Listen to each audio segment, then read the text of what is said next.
मुंबई ही कधीच एकभाषी नव्हती. मग अशा परिस्थितीमध्ये जो आग्रह धरला जातोय मुंबईमध्ये, त्या आग्रहाकडे कसं बघता तुम्ही? मिलचं जे मॉलकरण झालं ते होण्यामध्ये दलाली खाणारे आपले लोक आहेत. अगदी खरं.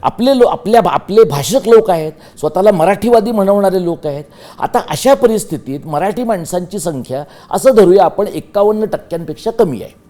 काही आपल्याकडचे असे घाऊक विद्वान आहेत, ते म्हणतात नाही 20% आहेत, नाही 25% आहेत. तुम्ही या देशामध्ये 2011 नंतर जनगणना पण घेतली नाही.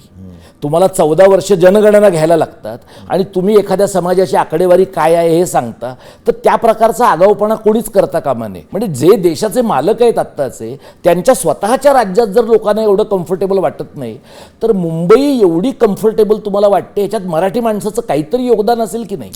आणि या राज्यामध्ये एकूण राज्याची लोकसंख्या तुम्ही घेतली तर प्रचंड मोठ्या प्रमाणात एकदिशीय स्थलांतर आपल्याकडे चालू आहे.